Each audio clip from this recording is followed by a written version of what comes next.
Lost Art of Fishing Stories, written by Andrew Cox. Get your copy today. Go to Amazon and search The Lost Art of Fishing Stories.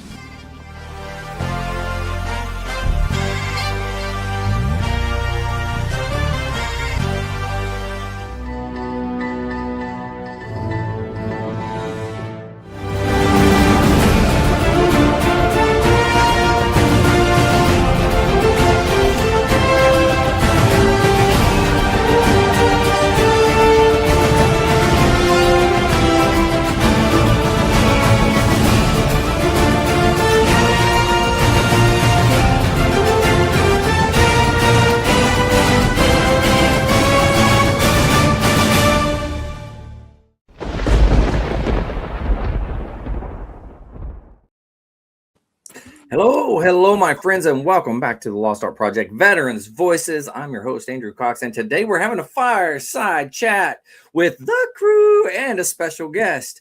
But before we get into the episode, are you enjoying these podcasts? And make sure you go to the website. That's the Lost Art Project, veteransvoices.org. Check us out, see what we're all about. We are a new nonprofit, so if there's any way you can help us out, it'd be much appreciated. Big shout out to the Till Valhalla Project out there doing amazing things. If you don't know who they are, you need to go visit. And even if you do, go back and visit again. They really are an amazing organization. You can find them at tillvalhallaproject.com. The Marine Corps League now has veteran service officers. So if you're out there and you're looking for one, you can always go to the website, mcleague.org, search up the VSO locator, and that will put you in contact with somebody there. Or you can just dial this number, 703-207-9588, extension 299.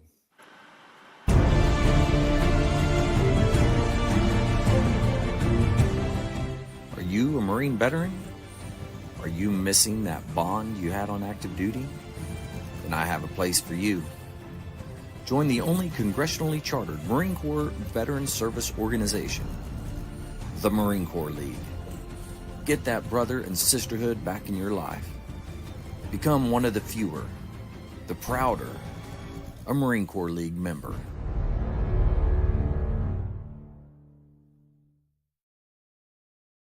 Oh, man, here we are. Look at this crew that I got. Man alive, we're doing pretty good. We got some new members here as part of the crew. We'll start with the first one. This Nurse Dread over here. Oh, look at that. He forgot his mute button. He forgot how to work it. We did it again. There it is. All right, there it is. I'm so sorry. Andrew mutes me during the intro, so I can't ruin everything, and then I trip all over myself. Yes, unfortunate Thursday to add the new nickname. Jess got it, if you could see him laughing down below. Yeah, no, happy to be here and happy to talk to our real guest, Tim Parkhurst. That's right. That's right. And we're going to get to him here in just a minute. But before we do that, we'll check up on the rest of the crew before we get up there. But Jess, how you doing down there? I'm doing great. Just along for the ride.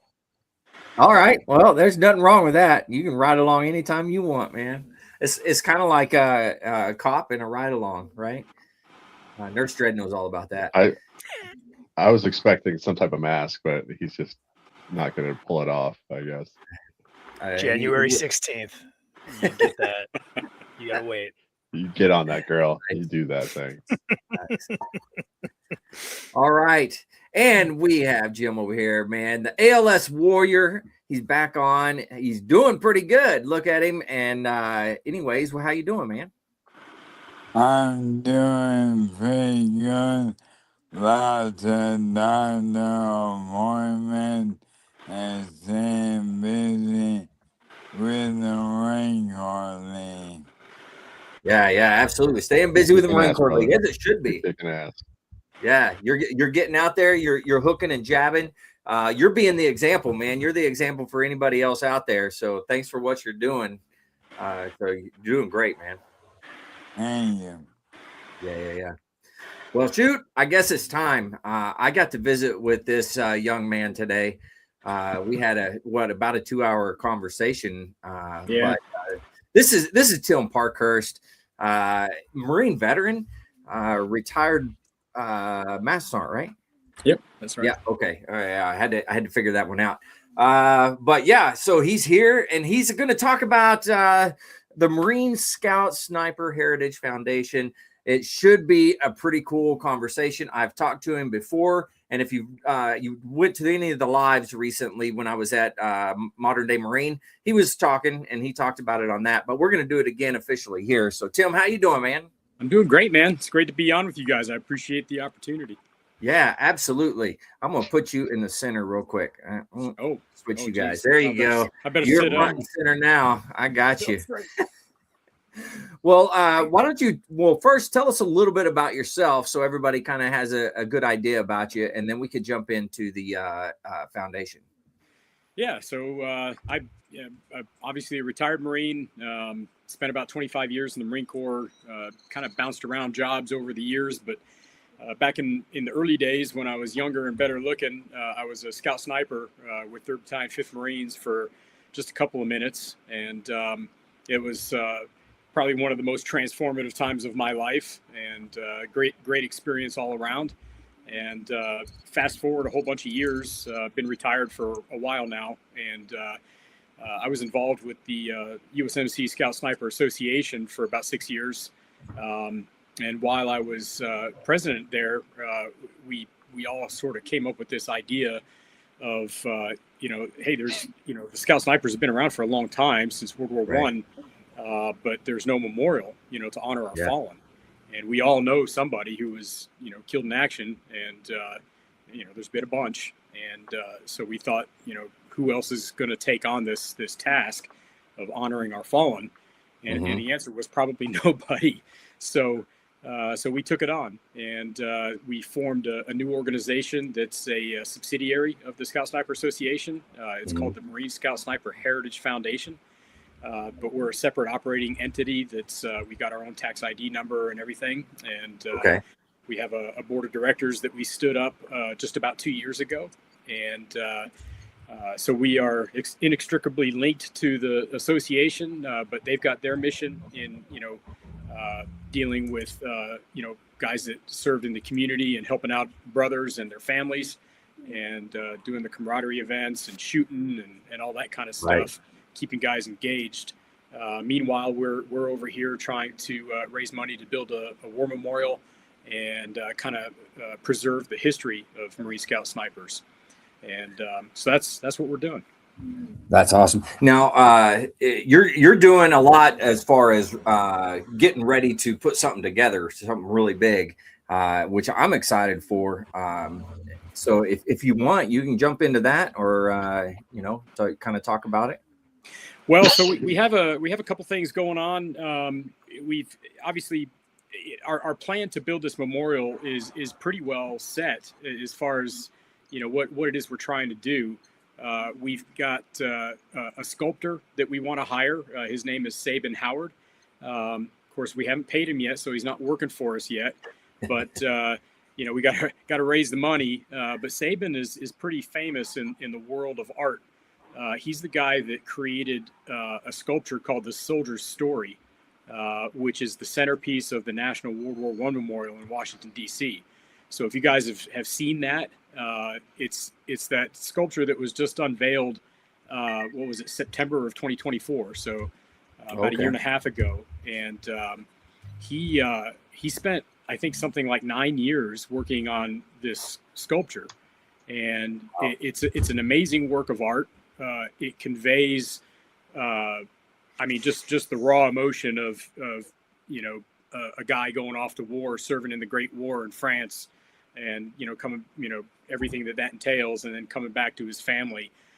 It's just a very moving tribute that's long overdue. Obviously, I don't know why our government didn't get around to building a World War I memorial sooner, but they finally did.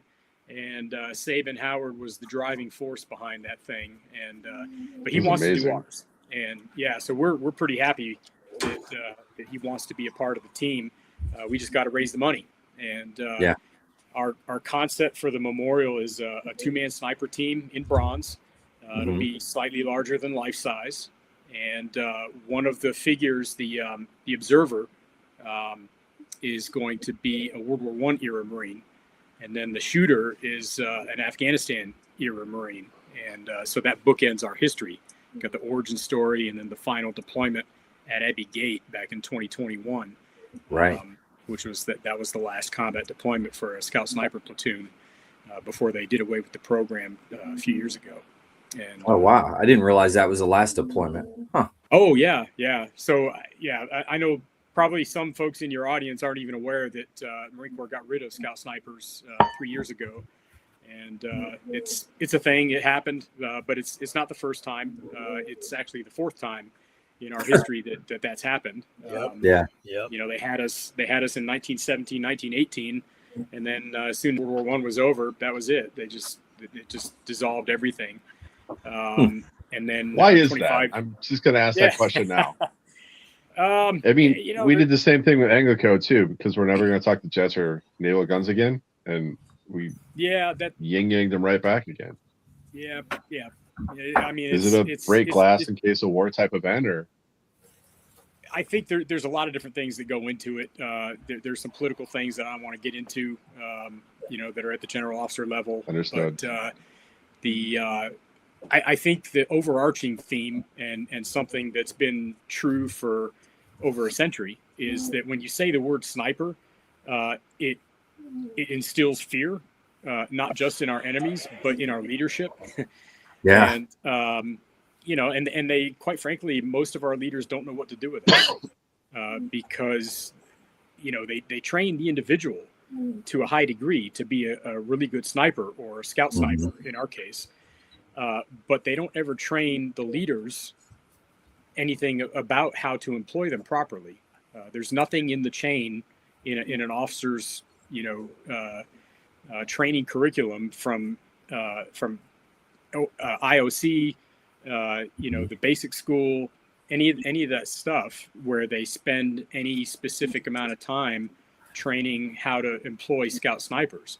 You know, an infantry lieutenant comes out of the infantry officers course with a very good understanding of how to employ every weapon system that's organic to an infantry battalion. Right. Except for a scout sniper. Right. And it's something that they just sort of gloss over. And I wonder why that's insane. Why would they do that? It's the least conventional. It's the Yeah. least conventional thing. It's even less conventional than small unit tactics in special forces, and you know that's been managed and led and deployed, and you know sniping has too, like you said, 4 different times when it's been geared up and ginned up. But again, it's one of those things when you have individuals that are, I think this goes specifically to the military and Marine scout sniping, but also even just law enforcement and other paramilitary type things.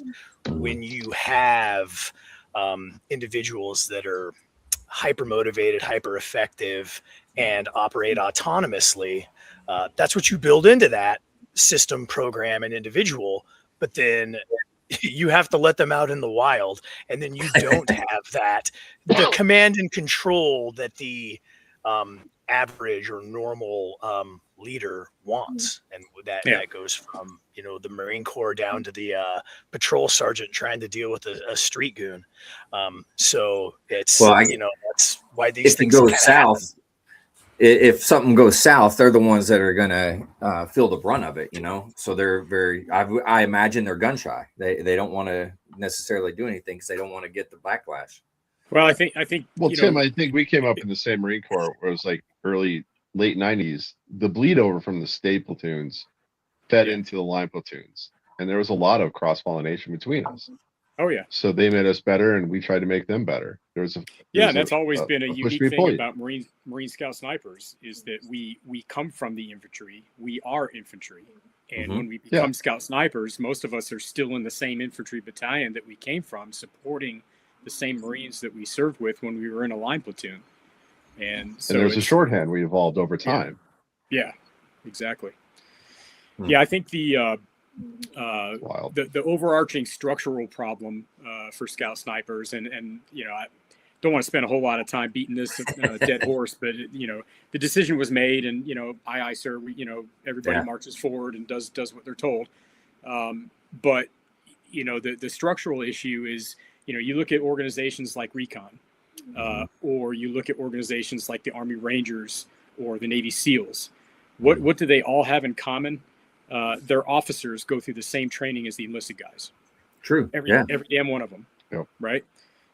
So there's not a company commander or platoon commander in a Ranger battalion that hasn't been to Ranger school. Right. There's not a lieutenant or a lieutenant commander in the Navy that serves in the SEAL teams that didn't go through BUDS. Right. Those don't exist. Right. But you have scout snipers that, you spend 11 weeks training a guy, and the guy gets trained.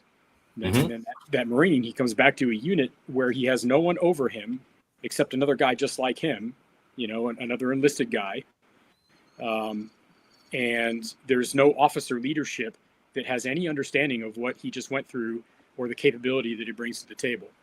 And so it's been like a self-licking ice cream cone for decades, where the junior guys, the sergeants, maybe staff sergeants at that level in an individual platoon, are trying to push the knowledge up the chain to, platoon commanders, company commanders, OPSOs, battalion commanders, things like that.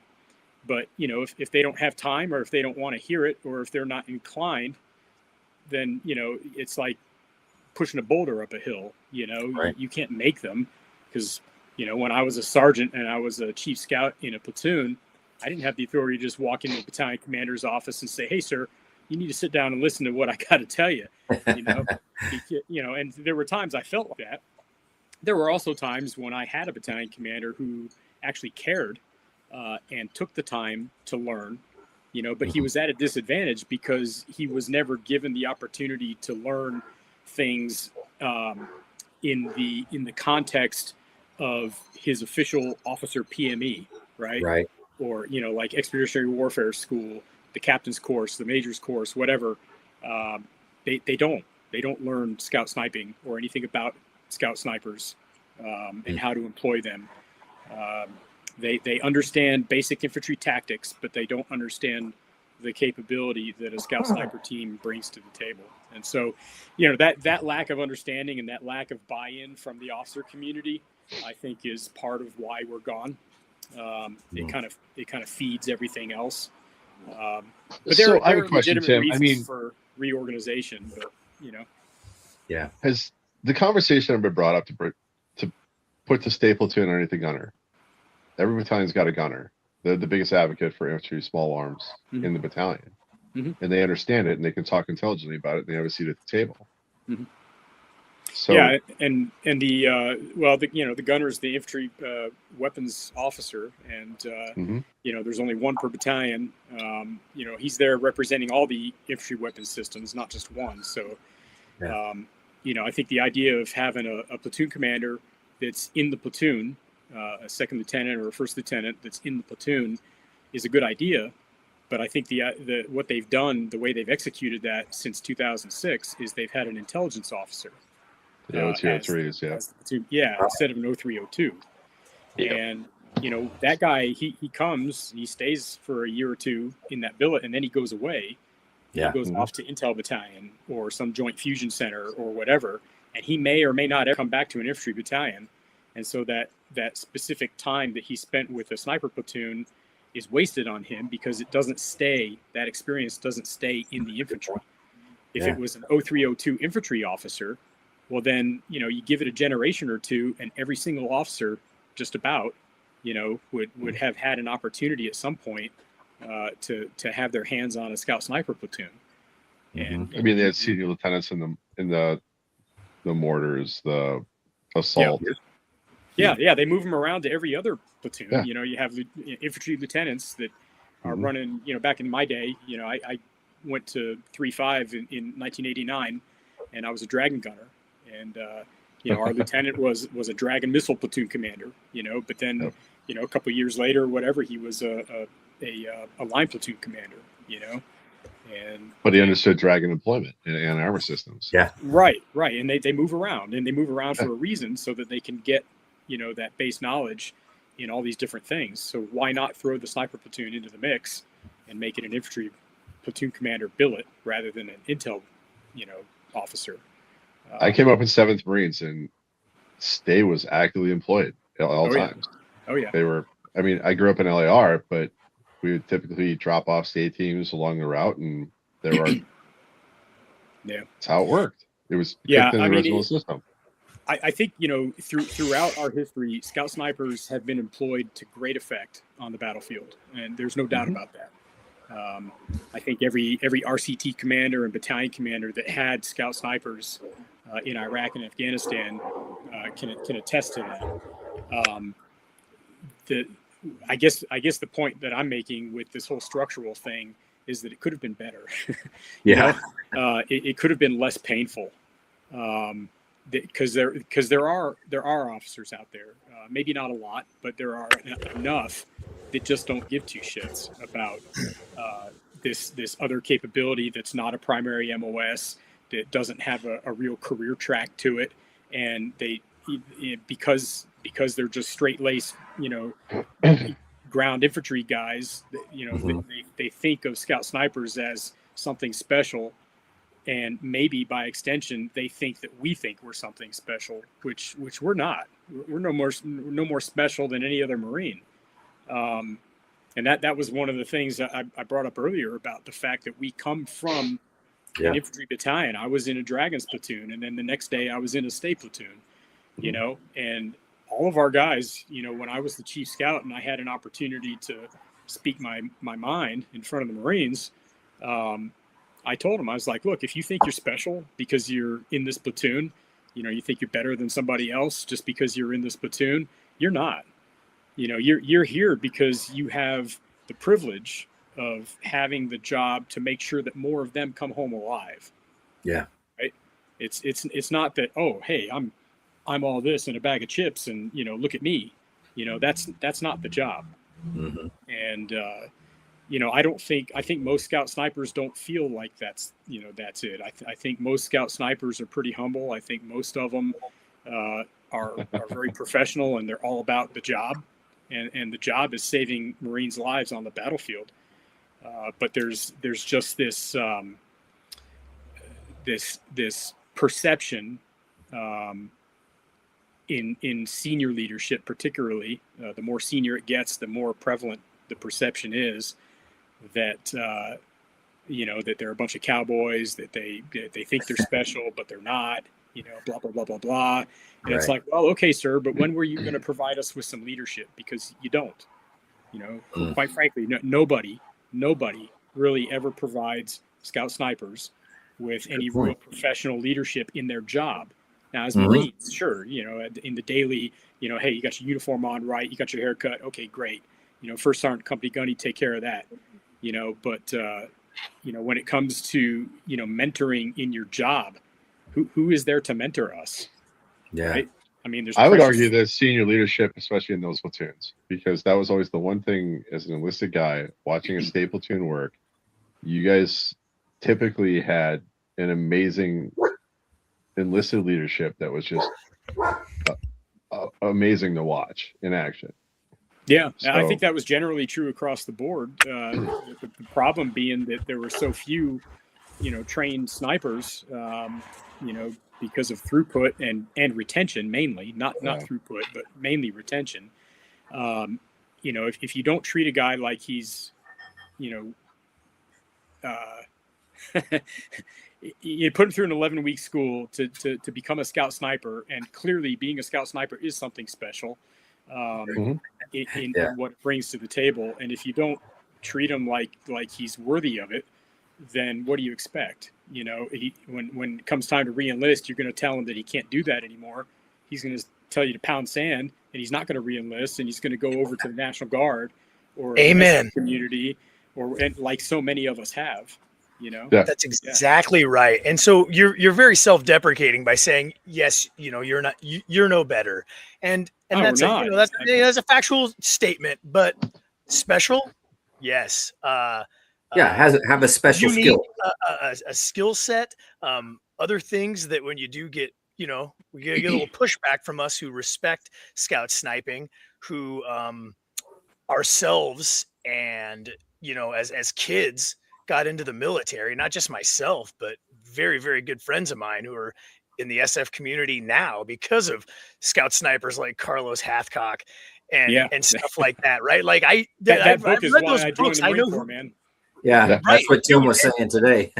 I might just be an Air Force nerd, but that doesn't mean I didn't grow up using fucking pine cones as grenades and knowing who that man is, or Audie Murphy.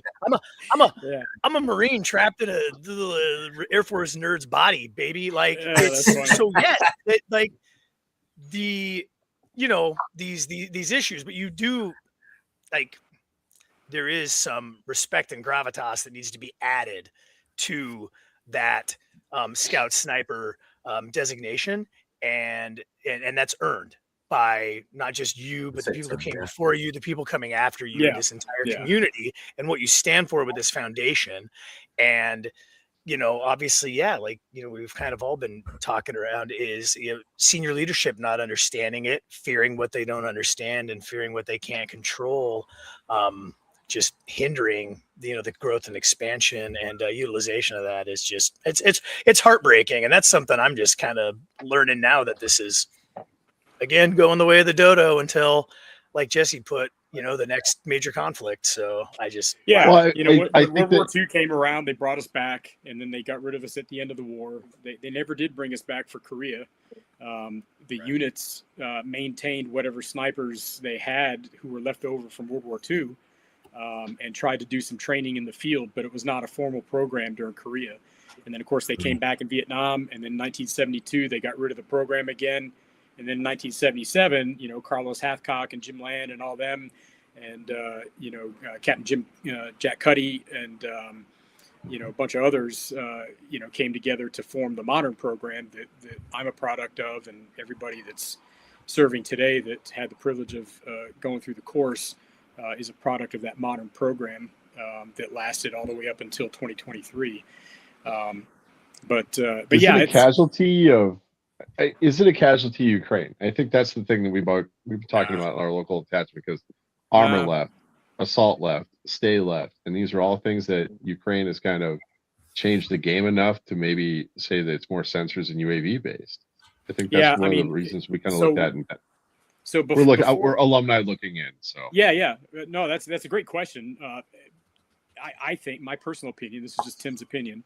And I was on the outside looking in because I was already retired by then, but I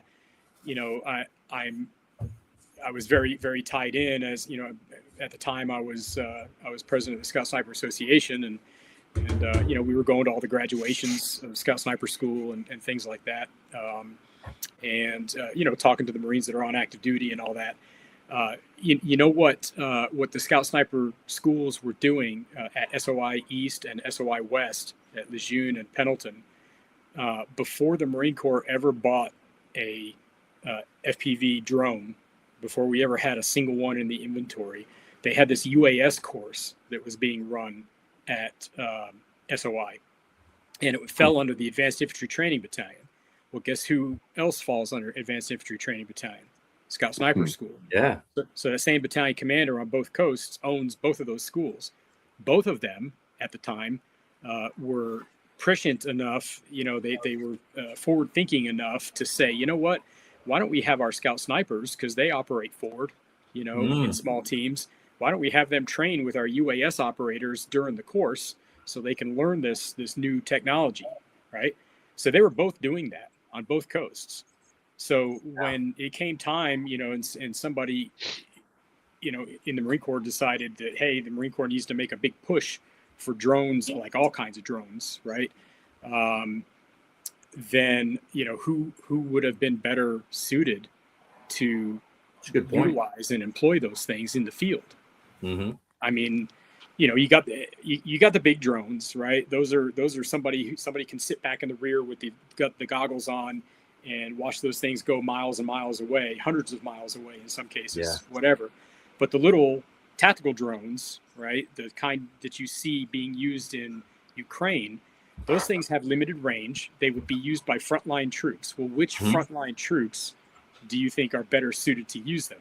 Your average grunt that's never done anything other than be an average grunt, or a guy who is already a trained scout sniper and knows how to infiltrate and knows the things to think about when infiltrating and trying to prevent yourself from being observed by the enemy, and who has also rubbed elbows with the UAS students at SOI, and understands how a drone is used. Well, I think, Tim, the big thing is, like, we talk about scout and sniper as like it's all shooting. I think the biggest thing that a lot of people don't realize is how much reporting scout snipers did. The RNS teams for us, and they painted the picture, and we got great photos from every time we did an RNS package. When we insert the RNS teams, stay was just, they were mostly reporting. Yeah. If they ever took a shot, it was amazing for us because they would sit in a hide and they would report and they paint us a picture. So when we did the direct action, we pull a direct action, or we pull a long range helo raid or an amphib, we knew exactly what to expect. We knew patterns of life. I mean, it was all the reporting that was going on. Yeah. So having that added element of a UAS or some type of FPV would have been amazing. It just, sorry, I'm going off on a tangent, brother. No, that's awesome. It's just confusing to me. Yeah. I mean, it's confusing to a lot of us, but like the previous times, we feel like we'll be back again. It might look a little different, whatever, but that's fine. It's just part of the evolution. The Marine Corps has to learn its lessons, and that's true. Well, we haven't done it yet. There's been a lot of experimentation going on here in the last few years. Former Commandant Berger was big on experimentation, and I think that's great. And I think if real lessons were learned from that, and those lessons say that maybe a sniper platoon isn't the best way to organize, okay, fine. But I think it's a mistake to say that the capability of a scout sniper is no longer useful. I think maybe it's an organizational and a structural thing more than it is a capability thing. But anyway, talk about the word scout and the word sniper, and we're really the only branch of service. The United States Marine Corps is really the only branch of service that routinely refers to our snipers as scout snipers. Every military has scouts, every military has snipers, but we're the only ones that have scout snipers, right? That's interesting. Up until a few years ago. Yeah. But that's not a new thing. That's not a Carlos Hathcock thing. That goes all the way back to 1918. And we had a formal school at Quantico, Virginia in 1918 called Scout Sniper School. And there was a major who was the OIC of that school.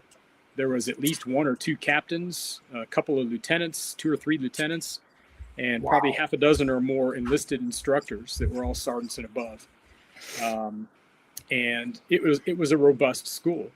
Yeah. And in the Marine Corps' own history of World War I, it says that they trained 450 Marines as scout snipers in that school in 1918 alone. Wow. And that doesn't even include the guys who were already over in France. So in 1918, the 4th Marine Brigade was already in France. Right. So 5th Marines, 6th Marines, they were already over in 1917.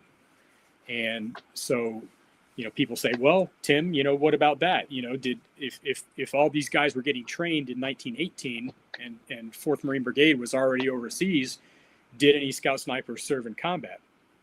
And the answer is yes. They just didn't happen to go through the school. Our allies, the French and the Brits and the Canadians, ran especially the Canadians sniper schools for us. The British 4th Army ran a scouting, sniping, and observation course in the field in France.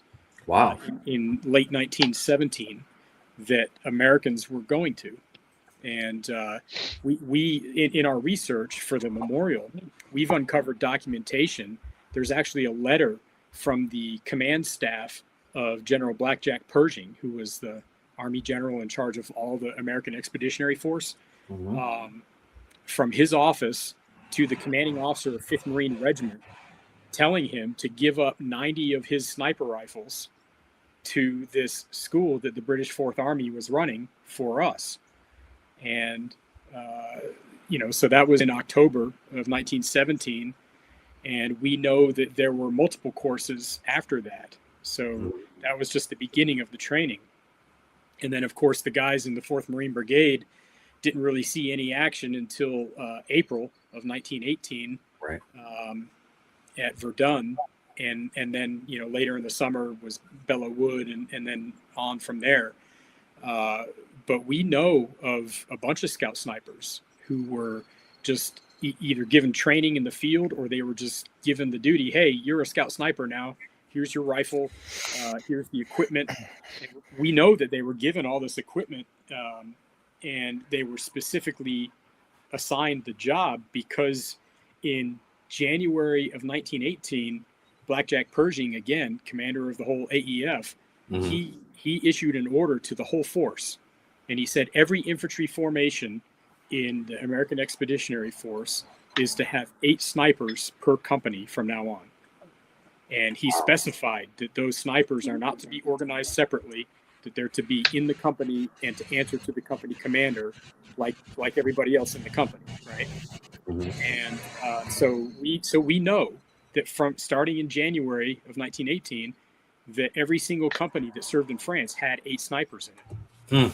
And we know that they were calling them scout snipers.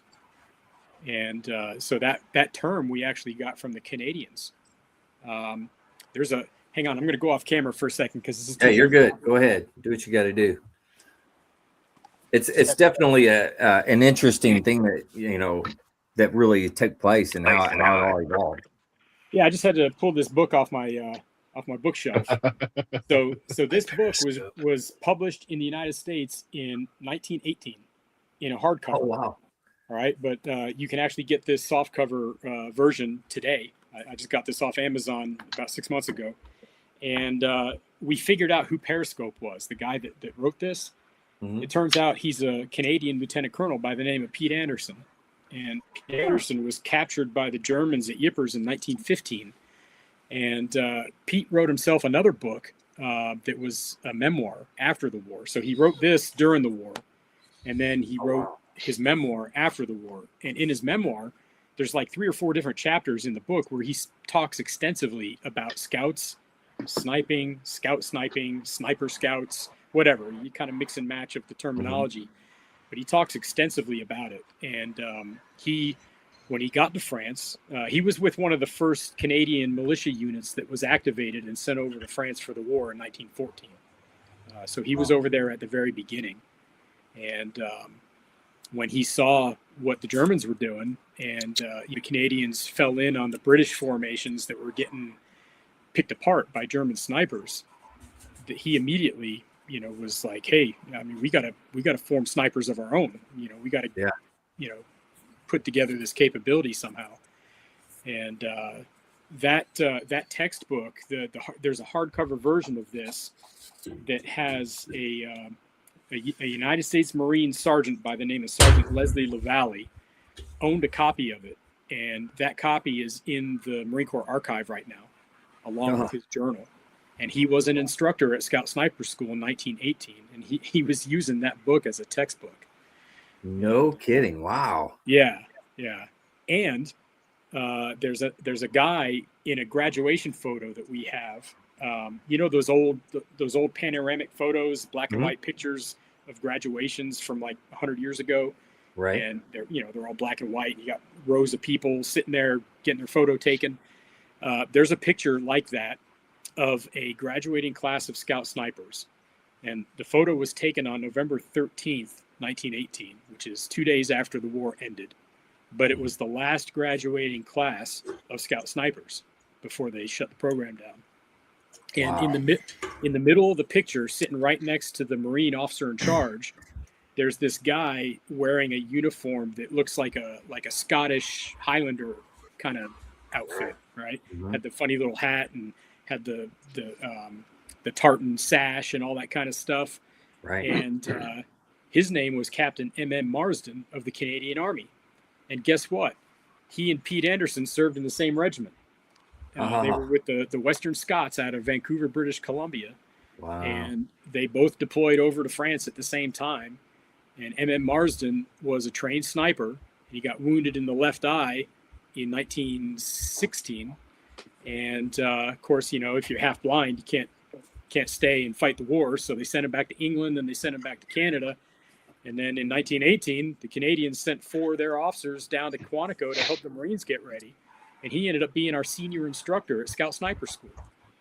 So there's this real close relationship between us, Marines, and the Canadians.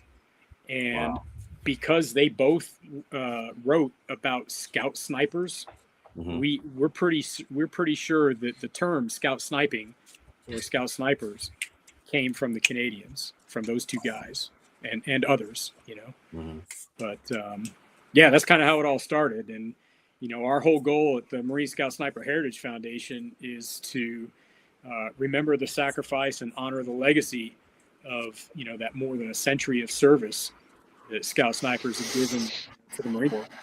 So yeah. Now, do you find because that's a very unique community?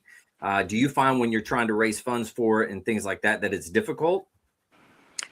Well, yeah, it's difficult because nobody knows who we are as an organization. Right?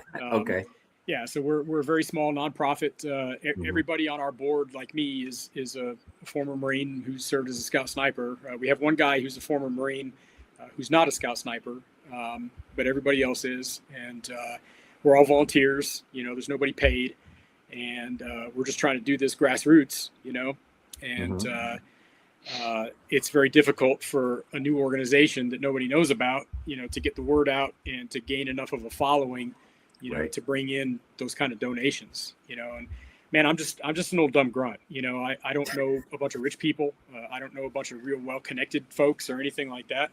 Yeah. And so that's why, coming on a podcast like this and talking to you guys is always awesome because, all of you guys know somebody that I don't, right? Yeah. And so that helps the cause right there. But yeah. Got to spread the message, spread the love, you got to let people know. So yeah.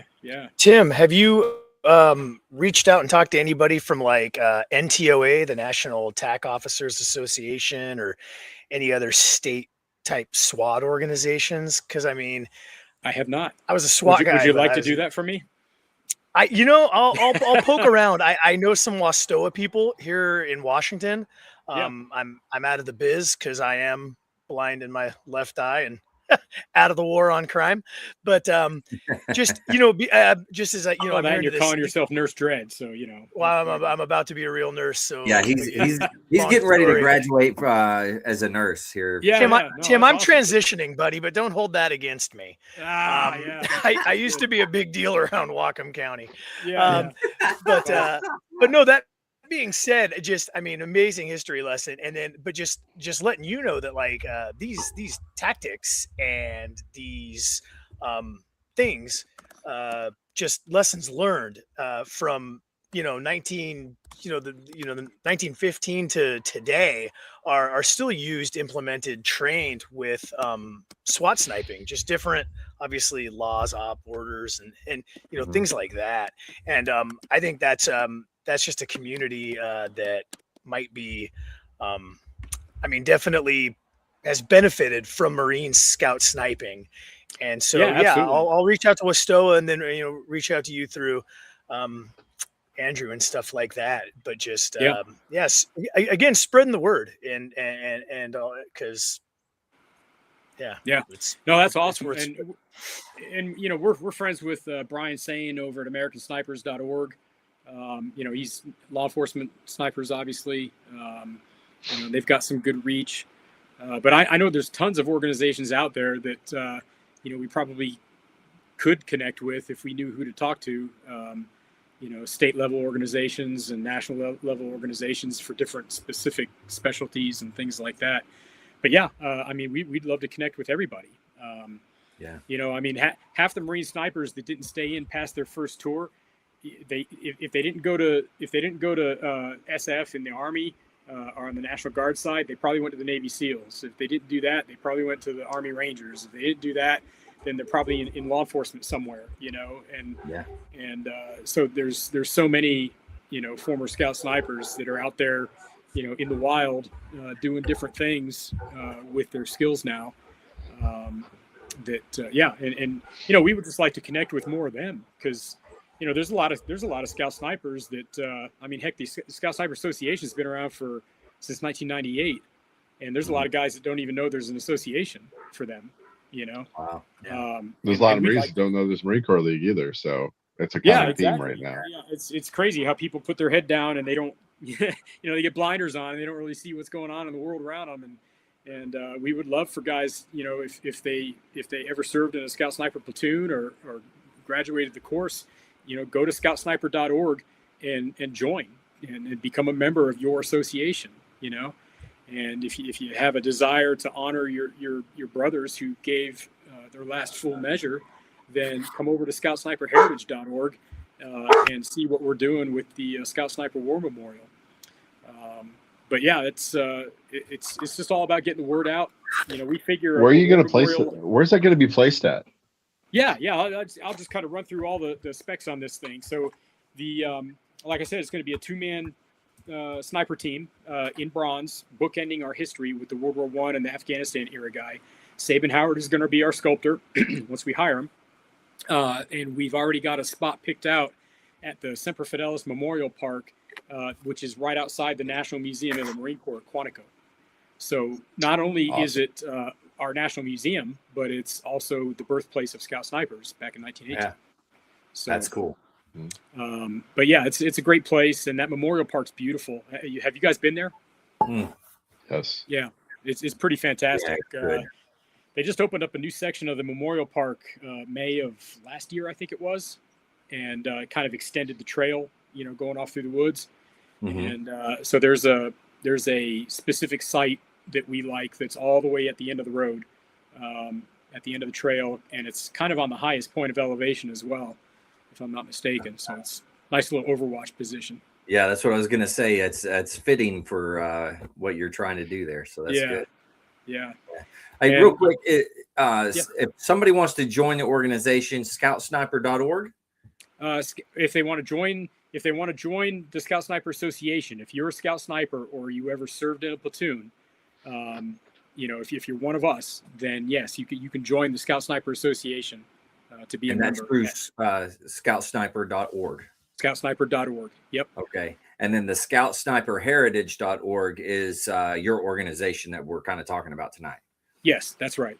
Yep. So the one is the membership organization that takes care of its own and does the camaraderie events and do shooting events. They have a shooting team, some cool things going on with that. But we're the ones that are doing the memorial and preserving the history at scoutsniperheritage.org.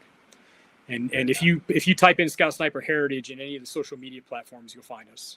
We're on Facebook, LinkedIn, and Instagram. And we also got a YouTube channel that we're trying to put some more stuff on. A little slow going, but we're getting there. Yeah. Well, I can give you content, man. I got plenty of content. We'll just push all this stuff over to you. Oh, yeah. If you want to put it on your channel, we can do it. Oh, yeah. Well, you asked me a minute ago if if we had something big going on. We actually do. We got we're not that far. We're about $200,000 from being able to hire our sculptor, right? And I think we can get there by the end of the year. But we got to get more people to participate in these things that we've got going on. We have three active fundraisers at the moment. One is we have a raffle, which is super easy. You can just go on the website, you'll find it. We're raffling off an African safari that's for anywhere from 1 to 8 people. So you can either go by yourself or you can bring 7 of your best friends with you. Nice. And that's it's an South African safari, but it's guided by American guides based out of Texas. So really good outfit that does that. The other prize, there's 2 prizes for the same raffle. The other one is an M1 Garand rifle. There you go. So it's a CMP special. So it's been rebuilt. It has a brand new Criterion barrel and brand new wood. And it's a really nice rifle. So So those are the two prizes for the raffle. $20 a ticket. Hard to beat. And then the other two things though is, I mentioned earlier that, I don't know a bunch of rich people. I don't know a lot of folks that are willing to stroke a big check and get us over the finish line anytime soon. So we kind of decided a while back that, we probably need to create something that is interesting, unique, collectible, whatever, that people would like, that will help us raise money. And so we got a couple of things. We have this. This you can find on our website. It's got the memorial concept right there, and our logo. On the other side, it has our slogan: "Remember the sacrifice and honor the legacy." And you can see here that it's serialized, individually serialized. If you look closely, this thing even has the Lake City head stamp on it. What it is we took an actual military sniper cartridge, the M118 long range 7.62 millimeter cartridge. Yeah. And we laser scanned it, and we built the CAD off of that. And obviously, this is much bigger than a 7.62. You're thinking, oh, that's a 50 cal or a 20 mil or something. Like, no, it's a 7.62, but we just blew it up 4 times the size. Yeah. So that it would hold exactly one shot of your favorite beverage.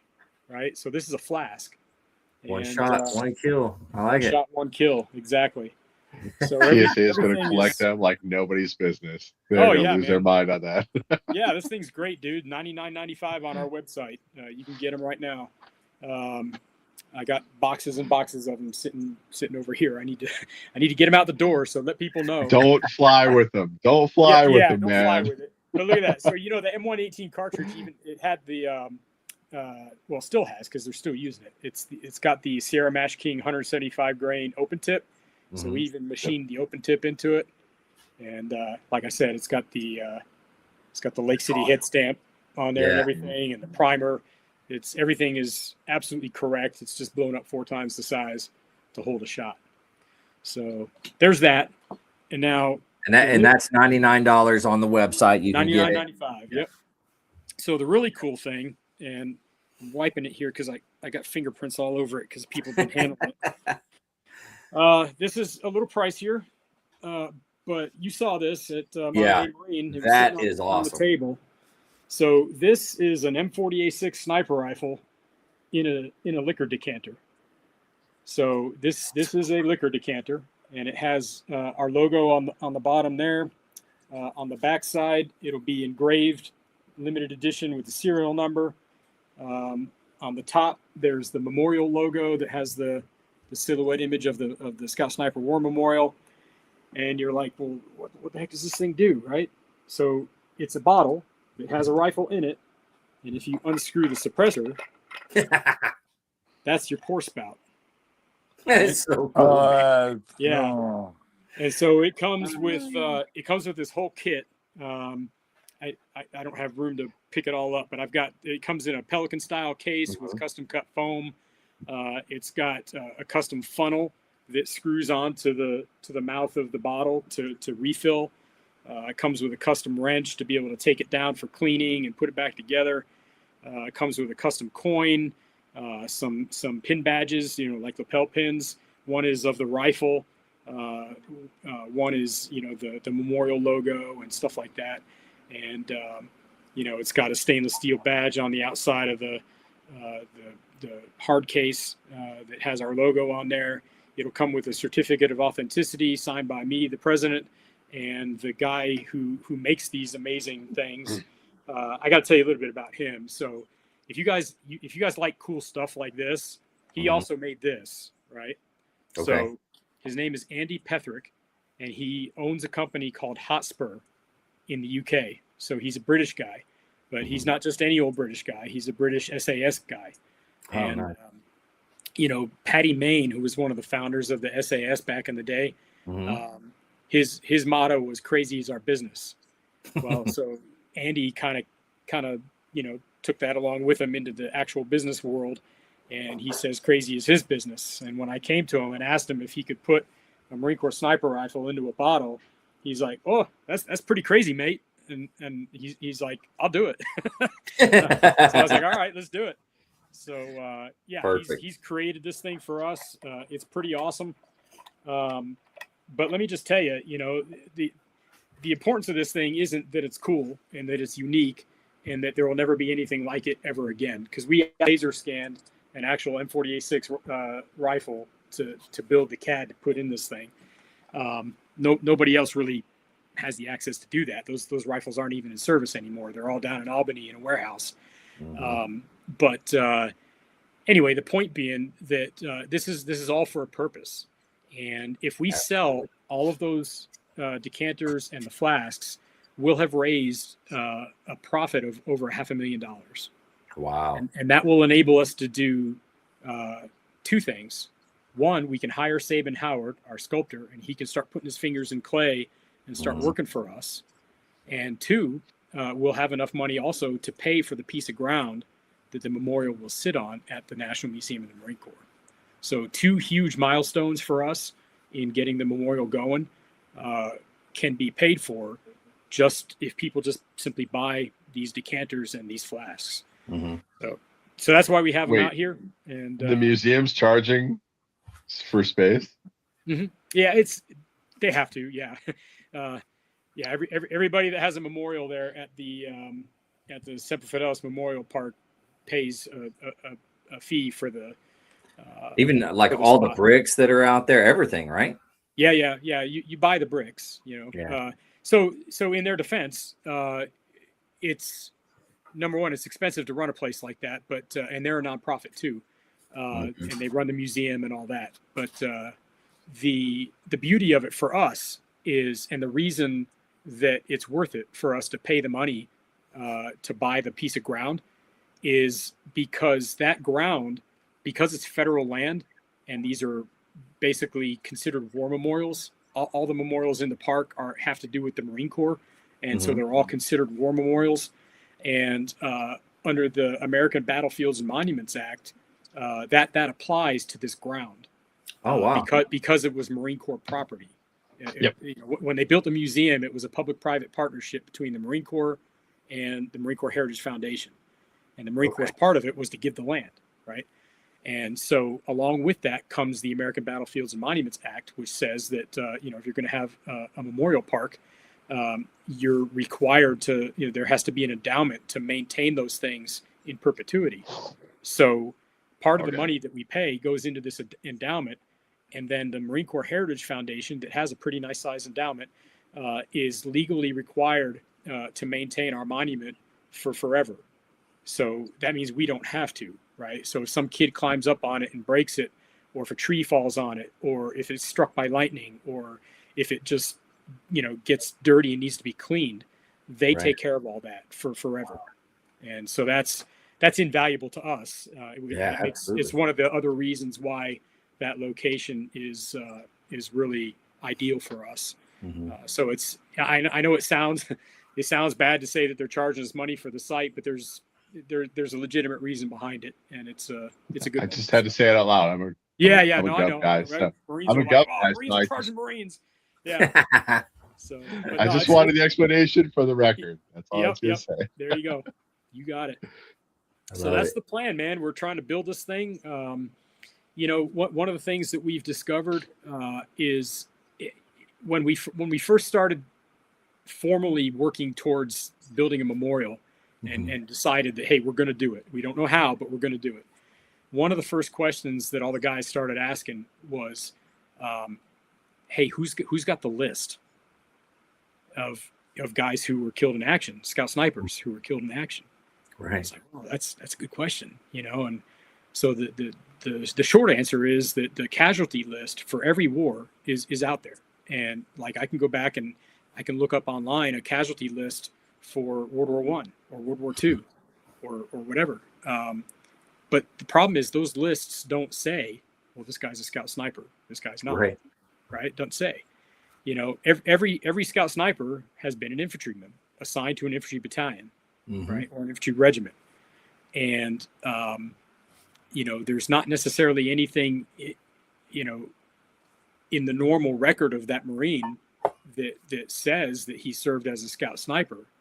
And so, without already knowing his name, how do you know?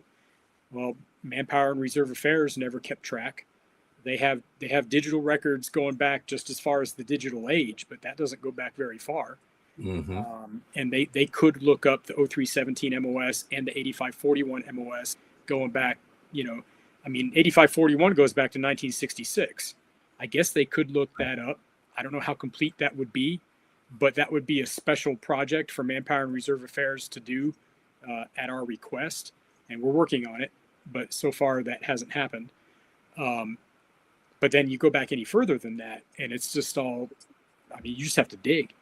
You just literally have to dig. So we got an Ancestry.com account, and we're going through muster rolls from World War II and Korea, looking to see if there's any mention in a muster roll of somebody being a scout sniper. Right. Same thing with World War I, and we found a tremendous number of guys. We've got over 3,000 names on our main roster that we're building. That's not who's killed in action. That's just people who served as scout snipers. So going back over a century, so far we've got about 3,000. Wow. We think there's probably more like 4,000 to 5,000 total, because we still have probably that many left to uncover. But out of those, if you look at the size of our active duty population, right? Right.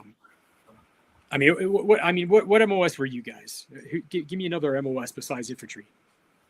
Anybody something else? 511. 0311. I was 0313 and 0511. 0511. Okay, so that's a pretty small MOS. How many people were in that MOS? Do you remember? Less than 200 at a time, I think. Okay, but that was not that was a feeder MOS, right? You fed into a different MOS, didn't you? Nope, that was MagTac Planner. Okay. And they start off as LAR, but LAR is 0313. We're everywhere. Yeah. Now, you were there when they stood it up, though, right? Yep. Yeah. Yeah. So we moved over from 9919. It's the whole Hawk field, and we broke off in the 05 with Civil Affairs. Yeah. Yeah. So that's a weird one. Well, catch all. Kind of get back to the point. So small MOSs in the Marine Corps. You look at Recon. Recon's a small community, but there's a couple thousand of them. You look at Marine Raiders. There's a couple thousand of them. You look at the Navy SEALs. There's probably about 4,500, maybe 5,000 of them. Guys wearing tridents right now. In the Marine Corps, for scout snipers, at any time in our history, there were only maybe 300 or 400 scout snipers. Wow. So that's like less than 10% of the Navy SEAL population. Yeah. Right. Holy cow. We've lost over 200 Marines over the years, and we're still counting. Right. Yeah. So that's a big number. That's like half our active duty population that we've lost over the years. And it's not a contest, man. I mean, every serviceman killed in combat is a terrible loss. But it's just, people look at scout snipers sometimes and they're like, yeah, whatever, they're part of the infantry. Yeah, we are, but we're also kind of, we're a little different, and everywhere the infantry goes, we go, and we're the tippy tip of the spear. And oftentimes, we're out there doing things that your average grunt isn't doing. And, just look at it's also the innovation sector. And I think that's what I just keep coming back to innovation that State always pushed. I think the story that always stuck with me was Afghanistan, Leatherneck. There was a part where they couldn't establish PID through their scopes. And they teamed up with tanks, another casualty here, to establish PID before they could engage. It was like they built a system to do the job. And it's just constant innovation. Yeah, because the tanks had incredible thermal imagery. So yeah. No, it's but the point is that that for such a small community to have suffered such a high percentage of losses, it's a lot, right? I don't know of any active duty community out there that has suffered half of their active duty population killed in action. I don't know of any. Right? That's a lot. You know, if you took infantrymen as a whole, if we had lost half of every Marine infantryman ever, I mean, that's a bunch, you know. Mm-hmm. So, yeah, I you know, it's just you know, we got a lot of teammates who are still grieving the loss of their brothers. We've got a lot of families who are grieving the loss of their loved ones, and we figured it was time, you know, to provide them with that touchstone where they can go and they can put their hands on and they can look at and see a memorial that reflects their son, their brother, their daughter, you know, their father, their uncle, whatever service as a Marine Scout sniper. And so that's what we're aiming to do, to remember that sacrifice and honor the legacy. We know that we have at least 3 Medal of Honor recipients who were Scout snipers. Okay. 2 of the 3 were posthumous. One was Corporal John Henry Pruitt in World War I. He was actually the first Medal of Honor recipient who was a military sniper in American history. So Army, Marines, whatever. He's the first sniper in the American military to earn the Medal of Honor. We have dozens and dozens of Navy Cross recipients. Many more dozens of Silver Star, Bronze Star recipients. Just tons of them. I got a cool story about a guy. You guys like stories? You want to hear? Oh yeah, man, hit us up. We love stories. All right. So I got a story about a guy, and then I got a story about a unit.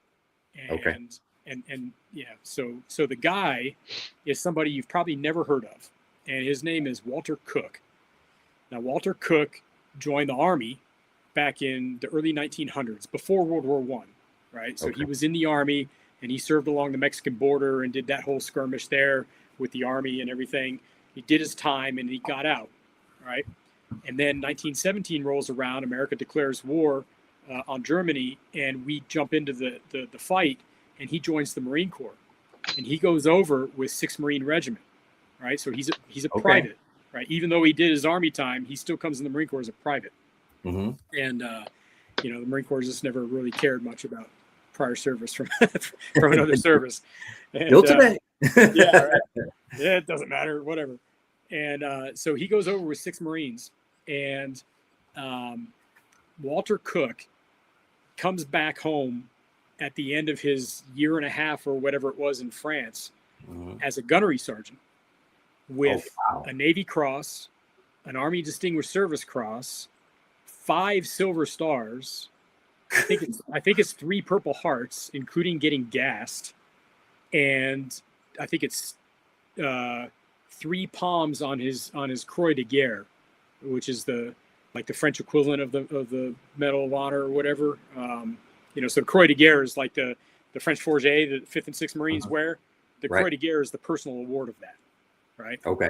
Him getting a Croix de Guerre is why when I was in 5th Marines we got to wear the French Fourragère, right? Ah, I see. Okay. Yeah, and so he gets all these high awards. You know, 2 Service Crosses, 5 Silver Stars, you know, multiple Purple Hearts, Croix de Guerres, the whole 9 yards. And he comes home a gunnery sergeant after a year and a half. Well, then he gets out of the service, and then he decides, you know what? I want to go to sea. I want to be a merchant seaman. So he joins the merchant marine or whatever, whatever it's called back in those days. And guess where he is in December of 1941? He's on a ship, a U.S. Navy supply ship in the South Pacific. It gets torpedoed by 2 Japanese ships. He ends up in the water, and he ends up a prisoner of war of the Japanese until 1945, I think. He was finally released. Cow. And he survives. You know, I mean, here he is. He does all this amazing, valorous stuff in the Great War. Yeah. Nobody knows who he is. But then he goes off and gets his ship blown out from under him in World War II, you know, 25 years later, and ends up a POW for years. And he gets out, and he goes, as soon as he gets released, he goes right back to working on a ship. Really? Yeah. Wow. Yeah. He That went, money, son. he went to Yeah. work on an Ohio class battleship right after that, as soon as he got Wow. released. And anyway, as soon as the war's over, he ends up retiring early because of his health. I mean, the guy got gassed in World War I. His lungs are trash. Right. And all the mistreatment from being a POW. He ends up dying. I think he died at the age of 63 or something like that, or 65. Wow. But anyway, That's that's a kind of a cool story about a guy that you probably never heard of. Yeah. That, when we talk about standing on the shoulders of giants, this is one of those guys, right? Yeah, this is, Walter Cook was a giant. I mean, 2 Service Crosses and 5 Silver Stars, and I'm assuming there's a book or something about him. There is not. There's not. There's gonna be. Nope. There's gonna. Are you writing it? We're gonna write it. Yep. Nice. Yeah, I'll tell you more about that in a minute. But Okay. the second story is about a unit. So when the Scout Sniper program begins to come back for World War II,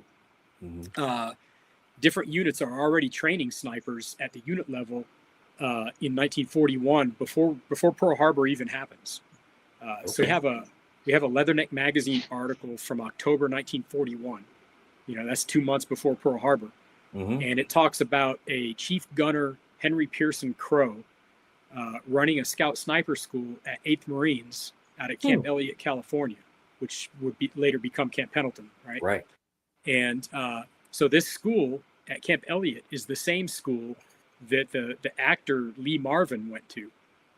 So that's another story. But Lee Marvin actually is a school trained sniper. We found it in his record, and he went to the school at Camp Elliott.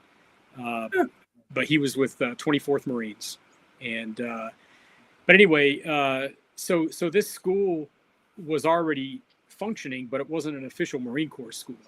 And then it was during the year 1942, while Guadalcanal was happening. And, Guadalcanal was a big slugfest. It lasted for months. They called it Starvation Island, right, for a reason.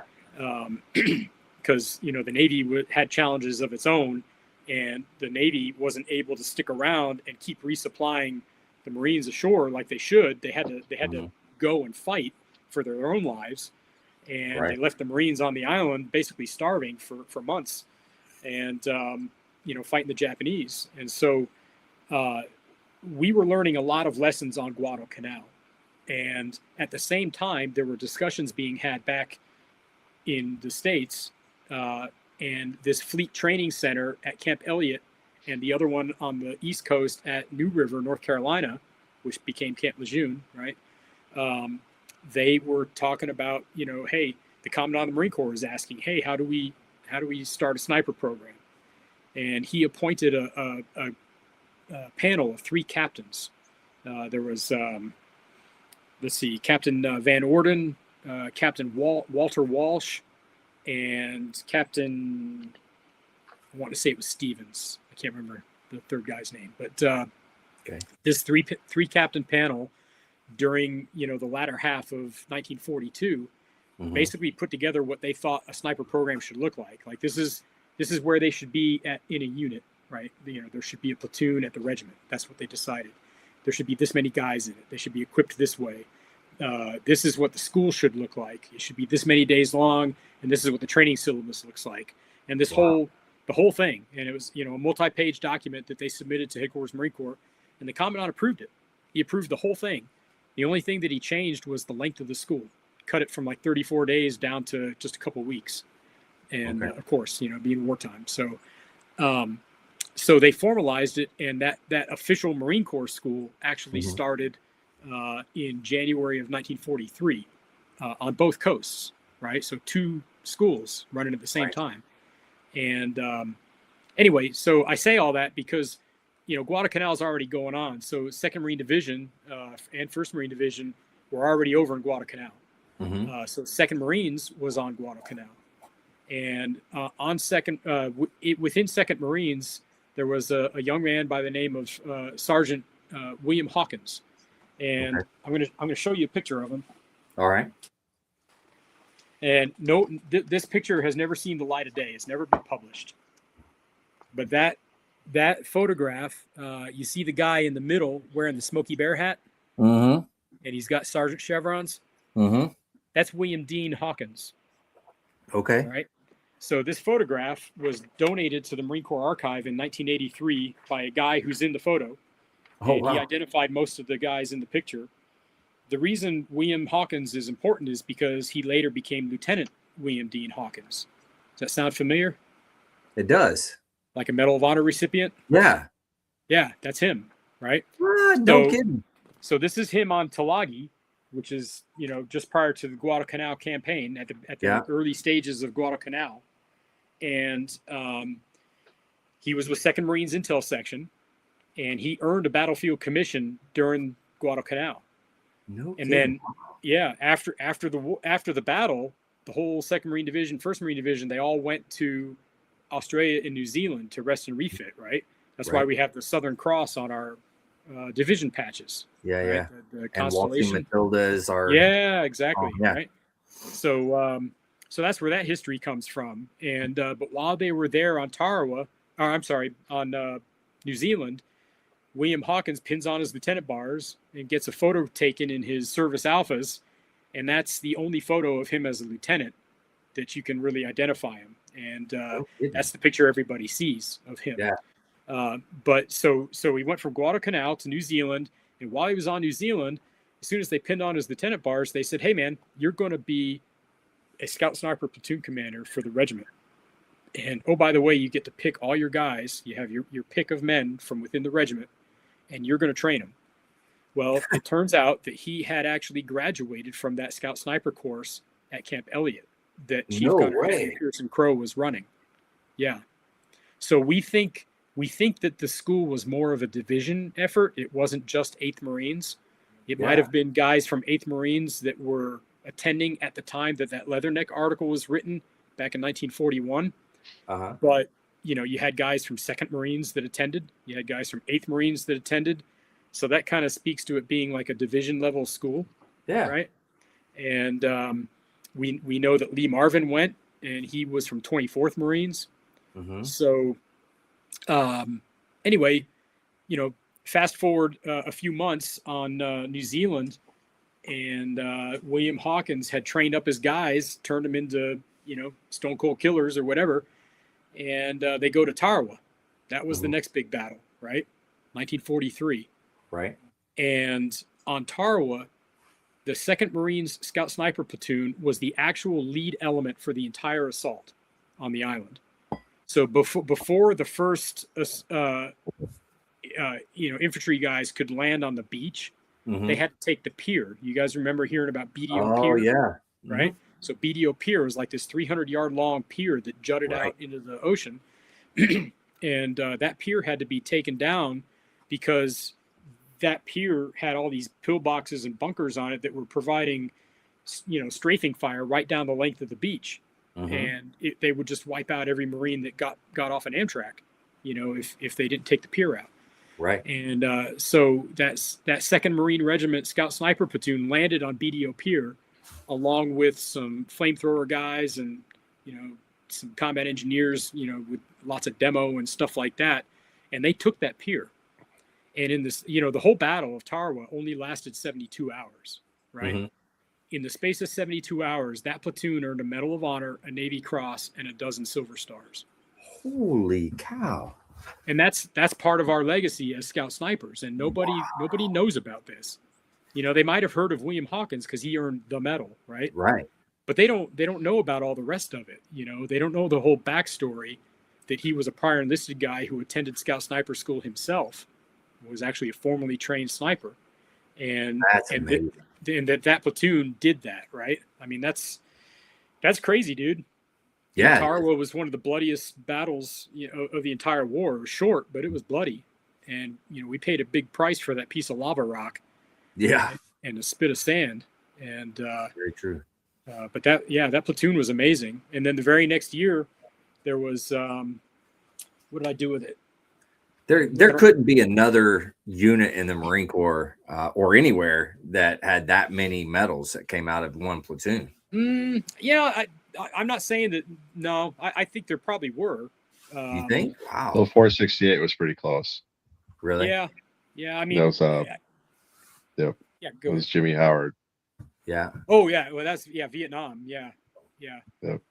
Yeah. That was that recon team. Yeah. It's in World War II. I mean, I think in subsequent battles they started making it more difficult to get the higher awards as the war went on, because everybody had now seen a lot of war at that point.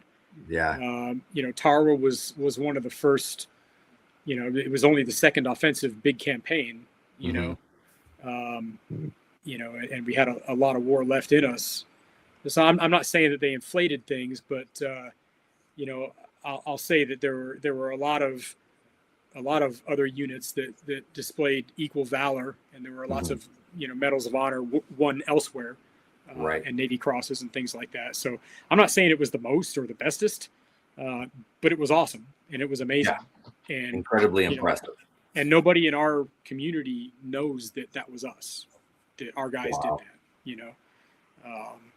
And so that's one of the things that we're going to try to bring to light here. I was talking about the books. Yeah, that's what I was going to start. You mentioned the book earlier. Yeah. So we think we got enough material, and we're uncovering stuff all the time. Right. We're actually making a trip to St. Louis and Kansas City next month. Okay. In June, we're going to go to the National Personnel Records Center. Yeah. It's part of the National Archive system there in St. Louis, and we're going to pull probably over 100 records of names of guys that we want to either confirm that they were scout snipers, or we know that they are already, and we just want to learn more about them. And so that'll be a great trip. A bunch of our directors from the board are going to come out. One of our advisors, we have a board of advisors, and Colonel John T. Hoffman is on the board, or on the board of advisors. He's I don't know if you guys have heard his name, but he was the deputy director of Marine Corps History Division back in the day, and he also he was a reserve officer. So in his day job, he served as the chief historian for the United States Army for like 30 years. No kidding. Holy cow. Yeah. So in the world of historians, John T. Hoffman's pretty well known. Yeah. And he's got some Yes, serious credentials. So so he's on our board of advisors, and when it comes time, we're gonna tap him to help us write this series of volumes about the Scout Sniper history. Absolutely. So everything that you've read, so 93 confirmed kills, right? The story about Carlos Hathcock. Right. We talked earlier, man, about how that was one of the books that made me want to be a Marine. But that's just the beginning of the story. When I went through sniper school in '91, that's all we knew about was Carlos Hathcock in Vietnam, and that's awesome, and it's an amazing piece of history. But it's just the latest part, right? Or it was at the time. We've made a lot more history since then, but So I didn't even get done telling you who the other Medal of Honor recipients were. You had John Henry Pruitt from World War I. You had William Hawkins from World War II, and then we had Dakota Meyer from the War on Terror. Oh yeah. So he's a school trained scout sniper. He was not in a sniper platoon when he won the medal, but he was a scout sniper, and he was on the ETT that I trained up in Okinawa. Yeah. It was a interesting ETT, by the way. Yeah. Interesting. So those are our 3 medal winners. But the books, we think we got enough material to cover, to do like a separate volume for every conflict period. No kidding. Wow. So we'll have one volume that's the origin story, World War I, and we'll go all the way through, to the present day, with different volumes. And nobody's ever done that. Every book that you read about scout snipers is a memoir. Yeah. Yeah. So, but that's awesome. What we got going on, man. You guys got a lot going on. And obviously you've tapped into like all the different like Marine Corps History Division and all those guys up there. Yeah. We've talked to the current director of the History Division, Mr. Lyles, who's the director of the archive. actually gave us a guided tour of the archive last time we were up there. Pretty awesome. Yeah, super nice people, all of them. They've been very helpful. It's unfortunate that the Marine Corps just doesn't have a lot of archival information in their archive about Scout snipers. That hardcover book called Scout Sniping that I mentioned that Sergeant LaValle had, and his journal that's with it. There's that collection, and then there's some written stuff by that Canadian captain who was our senior instructor back in World War One. There's some written things from him, and then there was some other. I'm trying to think of what it was. Well, there's the Van Orden report, which is that's more about the rifles than it is about the men. That was pre-World War II evaluation of sniper rifles and stuff like that, and they've got the original of that there in the archive. But there really isn't anything else there. Nobody ever really made it a point, because we've always been either just like a collateral duty or a secondary MOS, if we had an MOS at all. Right. And as such, that there was never a concerted effort to retain artifacts and to retain, documents that pertain to the community. And that's an unfortunate thing, not just for that community, for every single unit that's out there. So many units, even taking a picture, right? Somebody takes a picture and then nobody writes down who's in the picture, and nobody writes it and keeps it somewhere. So later somebody can identify, years down the road. It just doesn't happen. I mean, you've got young Lance Corporals out there. They don't care about that, Yeah. So. Well, back in my day, we didn't have cameras. You were the one. Yeah, you were the one.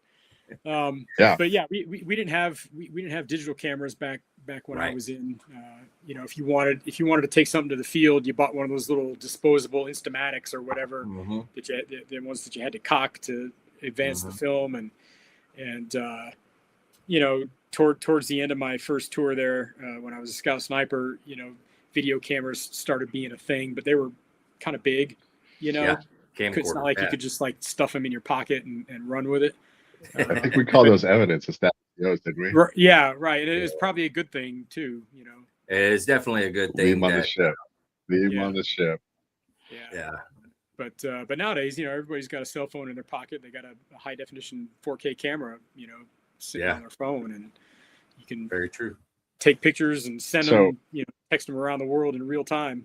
I looked up William Hawkins, and he's buried in the Punch Bowl in Hawaii. Yes. Really? Okay. Yes. Section B, row 0, site 646. Yeah. Wow. Yeah, he didn't have any other family. He had his mom and dad, but I think they passed. I think they couldn't afford to ship him back to the States, is what it was. Oh, no kidding. He got interred in 1949, so I think they repatriated him. Yeah. The Punch Bowl is a repatriation. Right. He the way it worked back then at World War One as well is if your family couldn't afford to have you shipped across the ocean, then you were buried overseas in one of the American cemeteries. That's interesting. Over in France or over in the Pacific, and you didn't come back to the States unless your family could afford to pay for it or somebody paid for it for you. But yeah, he was an only child. He didn't have any brothers or sisters or anything like that. Oh, wow. So, yeah, he was actually, when he was growing up, I don't know if anybody cares about this, but William Hawkins growing up was kind of a sickly child. He was badly burned as a child. Somebody accidentally spilled boiling water on him, and he got bad burns over a good chunk of his body as a small child. So he had some different physical challenges to overcome, but by the time he was ready to, do his part as a Marine, the dude was an unstoppable force. And I think from the moment he met the recruiter, until he was killed in action, he exhibited a level of leadership ability that was pretty uncommon. To earn a battlefield, to make sergeant before the Guadalcanal campaign really even got underway. You know, he had to have some leadership skills already. Right. And then he got a battlefield commission, you know. And That's He pretty had a sweet cool. mustache too, by the way. yeah. You have a handlebar? No, not a it's handlebar, but it's a nice little V right at the lip. Yeah. Perfect. You know who that reminds me of? And I'm he looking hasn't at it right said here. one word this whole time. Mike down there has got the mustache going on. Yep. So Yeah, there it is. Can you see it? That's the Yeah. mustache, yeah. But no, Yeah. Nice. yeah, it was pictured on the VA here, and I'm looking Yeah. at his Service Alpha picture. Yeah, when he became a lieutenant, I think he trimmed it down a little bit. Yes, he did. It's a little thinner, but Very you know who had a righteous mustache was the guy that won the international sniper competition recently, Tyler. Oh, Yeah, Oh, they made him shave that it. up. I just think that Robin Olds was like the preeminent mustache man, the fighter pilot. He had like the curl and everything. Yeah, that's the gold standard, the DoD. Yeah, of course, I was in the band, so there was an order that was written, and I don't remember the time frame. I'd have to look it up, but the drum major and the drum major only was the only one was authorized to have a handlebar mustache. Really? Yes. I would have taken advantage of that. Oh yeah. Heck yeah. So there's a drum major that was, I can't remember where he's at, but he was getting orders to Paris Island. And he's like, I don't want to go to Paris Island. They were like, well, you got to go to Paris Island. He's like, okay, fine. So he grew his mustache out, knowing he's going down to the depot where all the drill instructors are, and did the handlebar mustache, right? Yeah.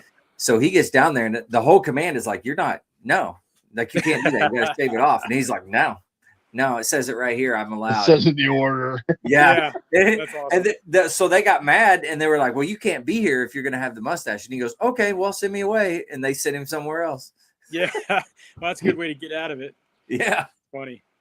That's funny. You know what? If you want to see somebody that had a righteous mustache, remember I was mentioning about Chief Gunner Henry Pearson Crow that was running that Scout Sniper School for 8th Marines back in 1941. So he's an interesting story too. He wasn't really a Scout Sniper, but he was training Scout Snipers, and he was a gunner, right? So, we were talking about that earlier. Gunners are the infantry weapons guys. Yeah. And so this was an old school gunner from the 30s. He came up through the ranks, made it to gunnery sergeant, and then became a gunner. And then he became a chief gunner in 1941. And that was the senior gunner rank, was chief gunner. Oh, and that was like late 1941. 6 months later, when they're on Guadalcanal, he ends up getting a battlefield commission. And by the time Guadalcanal is done, he's a lieutenant colonel commanding a battalion. Are you serious? Yeah. Wow. So really cool story. So he Navy Cross, Silver Star, Purple Hearts, whole 9 yards, right? So this dude's a badass, right? Colonel, retired Colonel Henry Pearson Crow. Got to look him up. Crow, it's with an E, Crowe. Okay. You should Google him. And if you look him up, there's like a Naval Institute site or something that has a little bio on him. Mm-hmm. The picture of him in there, he's in his alphas. He's a colonel, and he's got all his fruit salad, Oh my God. It's a propeller. Yeah, he's got this chicken grin on his face, and he's got this mustache that just comes out, and it's like, that's awesome, right?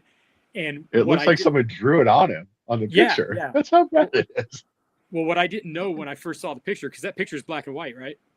Yeah. Yeah. So it turns out he has red hair.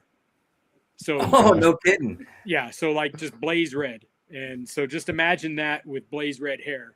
And wow. This big old mustache and the big gap in his teeth, and the whole 9 yards. That's cool. That dude's a character. Well, so Navy Cross, Silver Star, Legion Merit with V, Bronze Star ×4, Purple Heart 2, Puck ×4, Good Conduct ×2, whatever. Yeah. Going through his, World War I victory, Marine Corps Expeditionary, 2nd Dominican Campaign, 2nd Nicaraguan Campaign, China Service, Armed Defense Service Medal, American Campaign, he did World War II victory, NDSM, Korean Service with tour, 4 ×4, British Distinguished Service Cross, the United Nations Service Medal. So just I had to wake this guy up because He's awesome, man. He's one of those characters.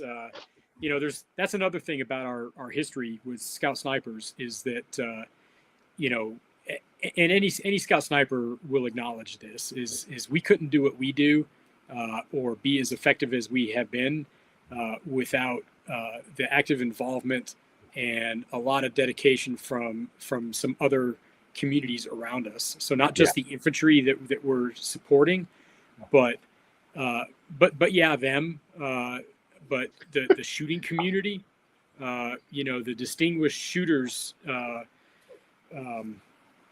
from the Marine Corps have resurrected Scout Snipers every time. I mean, look at Vietnam. You had Eric England, you had Carlos Hathcock. You had all these different guys that were high-level competitive shooters that helped bring back the program. Jim Land was a competitive shooter, and helped bring back the sniper program for Vietnam. But same thing with Henry Pearson Crowe. Henry Crowe was a competitive shooter in the 30s. Wow. He was also an actor, by the way. Yeah. So in between banana wars, he was competing. And so the man knew how to handle a rifle. And, he also was in 2 movies, by the way, too. Yeah. I Was a Male War Bride is my favorite title off his IMDb page. Yeah. What is it you said? That's pretty funny. I Was a Male War Bride, and then Sands of Iwo Jima. So, yeah, he was in the Sands of Iwo Jima. A lot of active duty Marines were in that movie. That's a fantastic movie. That's one of my favorites. In fact, you know what my favorite scene is in that is when he goes back to the chick's house and that he picked up at the bar or whatever, and then the baby's in the other room, and he goes in and picks up the baby and stuff, and she comes back and he's like, here's all the money I have, and then he leaves, and then of course he bites the bullet at that point at the end. But that's my favorite scene in that whole movie. Yeah, there's some good ones, man. I like all the John Wayne movies from the era. Flying Leathernecks, Sands of Iwo Jima. Oh yeah. What's the Navy one? There's a Navy. There's a CB. The Sand Pebbles. Yeah, the CBs. Yeah. What was the other? The Sand Pebbles. Yeah. The Sand Pebbles. I don't remember that one. There's a lot of good ones back then. A lot of good war movies. Yeah, they don't make them like that anymore. No. Good. No, they don't. Oh, Jess. Anyway.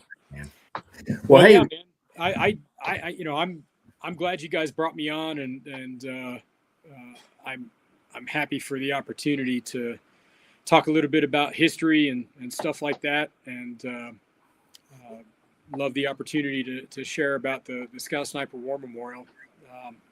I think absolutely, it's important. Yeah, it is. It's important to me. It's important to a whole community of Marines, and more importantly, I think it's important to our posterity. That we tell the whole story. Absolutely.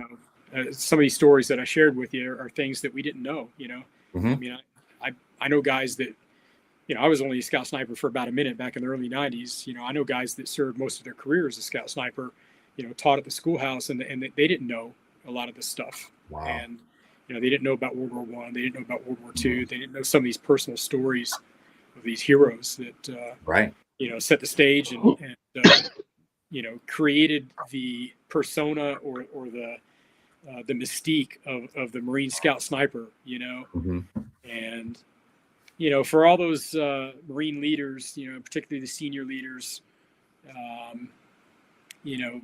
that think that the time of the Marine Scout Sniper has passed. I'll remind you that we're proud of being Scout Snipers, but we're ultimately proud of being a Marine. That's why our organization is not just called the Scout Sniper Foundation. It's the Marine Scout Sniper Heritage Foundation. Right.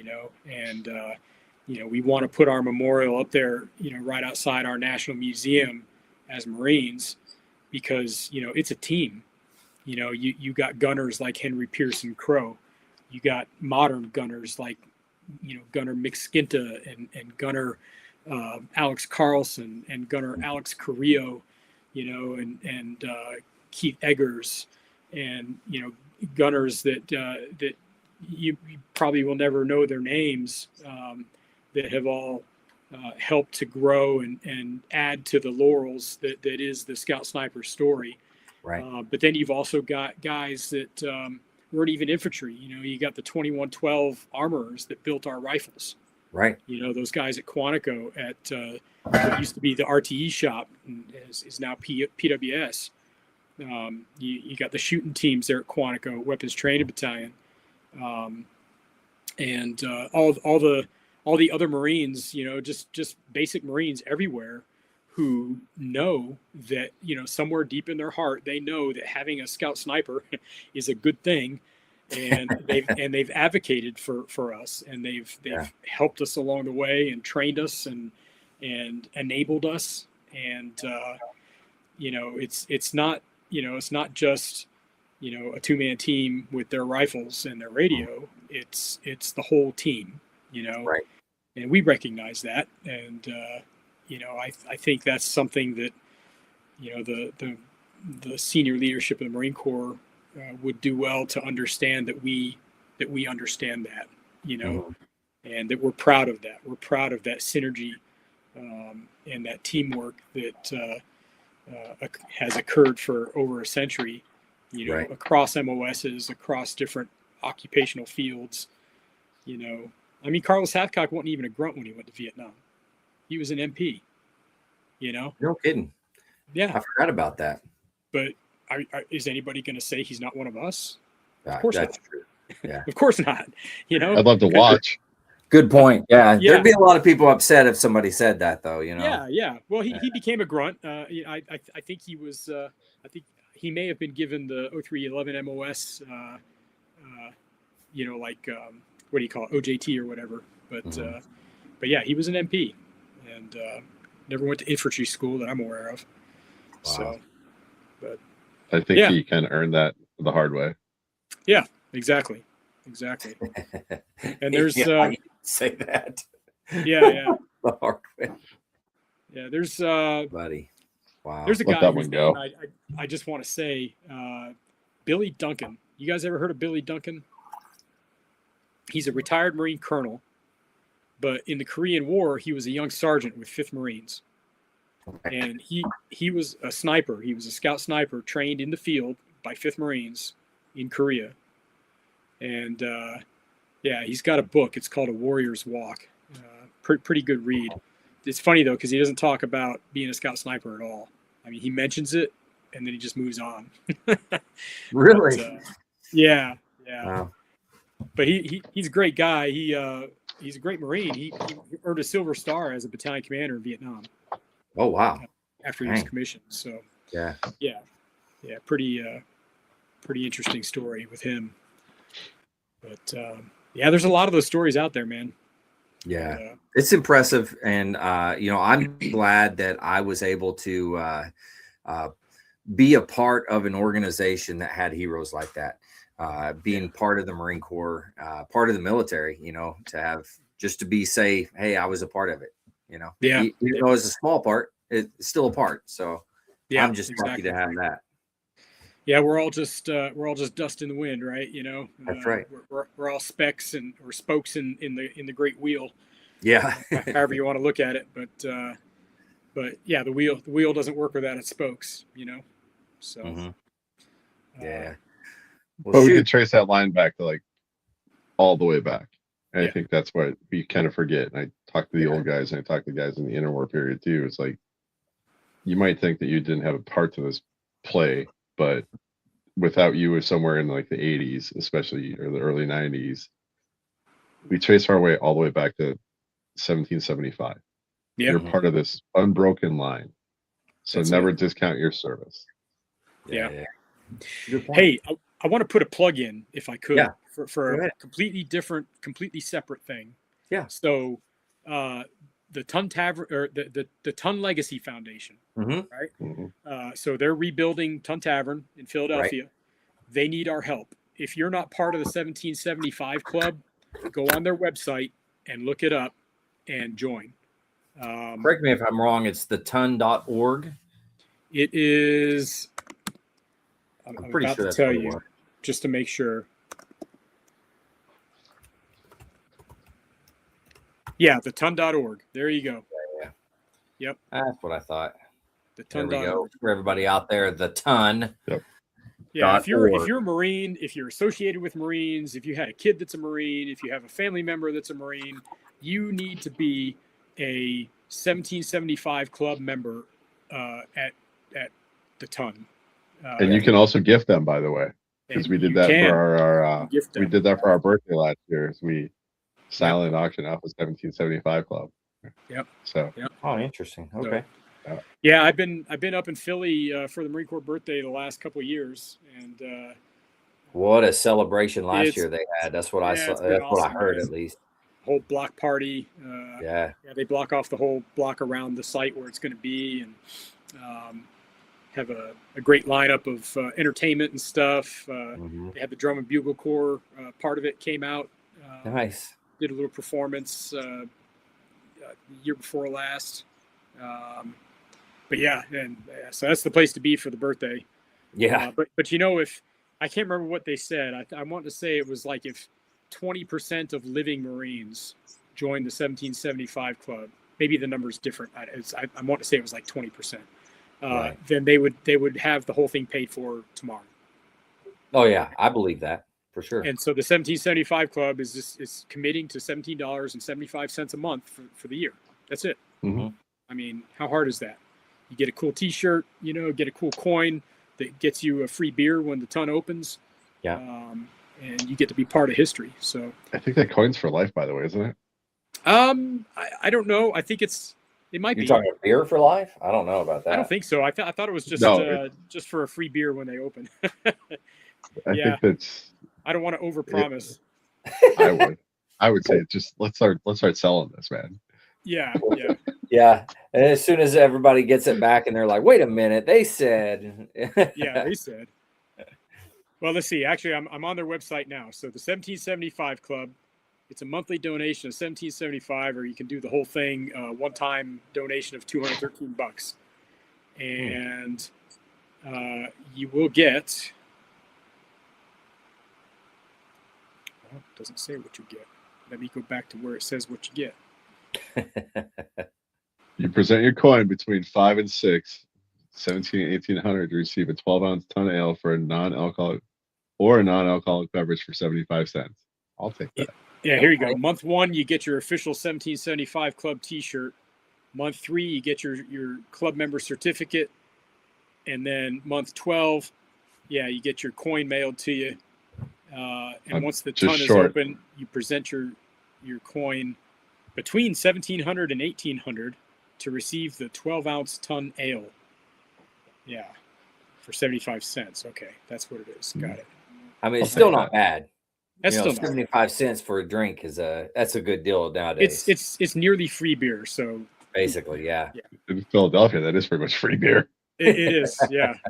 It's an expensive town. Statement. But, shoot, man. Yeah, man. Well, Tim, thanks for coming on and doing this, sharing everything, and telling us some incredible history. I learned a lot tonight, so thank you. I appreciate it. Yeah, anytime, brother. Mind if I put in one last plug for some fundraising opportunities? Plug away, man. Plug away. So, one last time, we got these cartridge flasks that are limited edition, custom made for $99.95 that you can buy on our website. We have the custom M48-6 sniper rifle decanters that you can pre-purchase on our website right now. There's a limited amount of those, right? Yep, limited amount. There will only be 753 released to the public. The remainder that we're making are going to be held back for scout snipers only. Okay. And they'll only be that number range 762 will only be sold to scout snipers. 763 up to 1500, which is there's 753 of them. That's all that will be released to the public. Gotcha. And of course, we got commemorative bricks. If you wanted to honor, say a unit that you served in. Once you guys want to get together and honor that time in service, or if a family member, those bricks will be placed at the site of the memorial. We're selling those on our website. Of course, we got the raffle going on for $20 a ticket African Safari or an M1 Garand rifle. So a couple That's of an awesome deal right really really awesome prizes. Mhm. So yeah, scoutsniperheritage.org. Go check it out and follow us on our socials and see what we're up to. And if you are a Scout Sniper and you want to get involved, call me, man. My number is 910-546-6046. Got no problem giving my number out. And I hope to hear from some of you out there. Particularly with regards to researching the history of our community. Even guys that served in the War on Terror have stories that we haven't heard yet, and know of individual Marines that need to be talked about and remembered. Absolutely. And we want to hear those stories. Yeah. Hey, just and you know this already. I've talked to you about it, but the importance of archiving these stories, and that's one of my. I mean, this my nonprofit. This whole reason for it is let's archive the stories, and it doesn't have to be me. I don't care who it is, but tell your story to somebody. Right, that's the important part, and then make sure that somebody sends it to be archived. That way, it's there for future generations, and I think that's what we miss. Or missed when we look back on our history, because so many things didn't get written down. So many things didn't get passed along. Just think of the stories that we do know. And then, there's going to be more stories that we don't know. So, and no matter what you did, it doesn't matter if you were, cook or you were infantry or whatever, it doesn't matter. Get your story told, get it archived. Yep. It's important. It is, absolutely. It's one of the reasons that our country is facing some of the societal issues that we're facing is because a lot of the sacrifice and the reasons why people willingly sacrificed are not talked about enough. Mm-hmm. We don't talk about it. The guys who do things, the man in the arena, that whole speech, right? The guys who do typically don't talk about it. Mm-hmm. But if you don't talk about it, how are people going to know about it? Yeah. Right. Yeah. At some point, you owe it to your kids and your grandkids and future generations to sit down and put it on the record, what you did and why you did it. And, it doesn't have to get too terribly, personal about, right. You got idiots that are, how many people did you kill in the war? Mm-hmm. That's not what it's about. It's about telling your story the way you want it told. Yeah, that's the ticket right there. The way you want people to hear it. Yeah. And I always tell everybody, it's your story. Like if you come on mine, it's your story. I don't know anything about it. So whatever you say is your story and your words. I'm along for the ride. If there's something you don't want to talk about, then don't bring it up. That's the easiest thing. If you don't want to talk about it, don't talk about it. But I have found that individuals that come on and they start the conversation, they will eventually, hold on, you stop. I'm recording. Sorry. They will eventually open up a little bit more and share a little bit more. And it's just like if you're with your buddies or whatever at a campfire, you're going to open up and you're going to start talking. Yeah. Be nice if we could all just crack a beer, here on video, but it doesn't taste the same. So, well, I don't know if you know, but I may have. Oh, I see how you are. Yeah, all right. I'll be better. I should have mentioned that earlier when we had our deal, but I didn't. So that's my bust on that. Well, I should have had this. You should have filled that up, That's and it. then A demonstration model. Yeah, that's exactly what it is. It's a demo. So I drag it around with me everywhere I go. Never been used before, right? No, it actually has not. I put water in it just to make sure it wouldn't leak. But yeah. No, she's solid, man. That thing weighs 16.5 pounds, dude. Are you serious? 16.5 pounds of solid cast stainless steel and glass. That is awesome. Yeah. I mean, if you think you know somebody that's the guy that has everything, he doesn't have one of these. That's right. So, I'm telling you. This is awesome. So man, and now did you say how much that was? $998.95. $998.95. Okay. And again, it's not just this. It comes in the custom case with the custom which is a Pelican case. Yep, Pelican style case. It's about $200 a pop anyway. Yeah, and it's got the coin and the pin badges that are all custom made. Comes with a certificate of authenticity. Comes with a custom funnel that screws onto the thing to refill it, so you get a nice clean refill. Comes with a custom made torque wrench. That's the word I was looking for. To be able to just disassemble it for cleaning, put it back together, and all that. So yeah, it's pretty cool. It's very, very cool looking kit. You know what? Hang on, let me just show you the whole thing since we're sitting here. Sell it, man. Come on. I'm gonna sell Get in on it. It's so big, and my Hold on, I'm gonna behind my desk is so small. I'm gonna put you up on the big screen here. Hold on. So Ow. everybody can see it. So Oh wow. let's so there you go. So there's the case, and there's the hole for the bottle, Accessories. and you see the coin. Yeah, and that's pin a good badges. size coin. Yeah, it's big. It's a 3-inch coin, and then there's the custom funnel and the wrench to disassemble it. And so yeah, it's very cool. So, Yeah, absolutely. Yeah, That's what I'm talking about. That's a good deal. You yeah. know?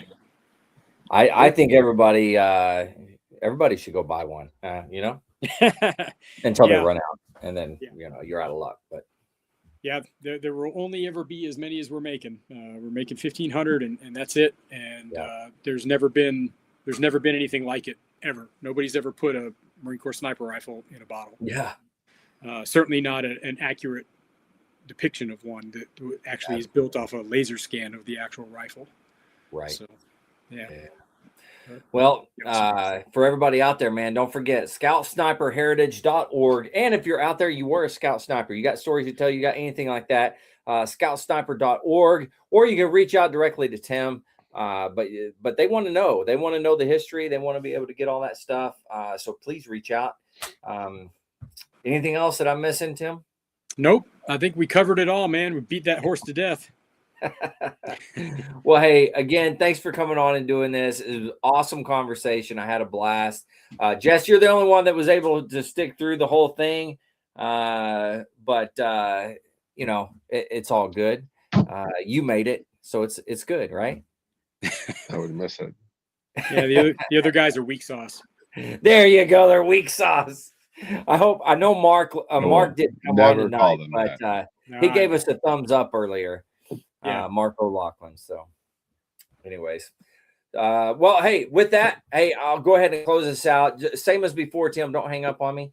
Okay. But to everybody out there, if you're struggling, you need help, anything like that, don't forget the VA has some good resources. I know we were supposed to do the thing, but we're not going to do it, Jess. Sorry. You can always dial 988, press option 1. You can always text 838-255 or go to veteranscrisisline.net. Click on that chat icon. Any of those options will put you in contact with somebody that can help you out. But remember, one veteran life loss is one too many. I care about you. Tim cares about you. Jess cares about you. The whole crew cares about you. The whole veteran community cares about you. So please reach out for help.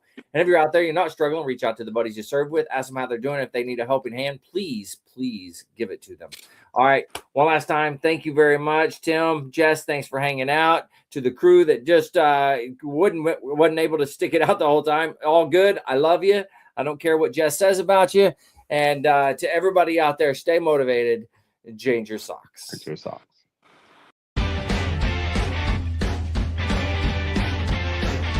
No more 22.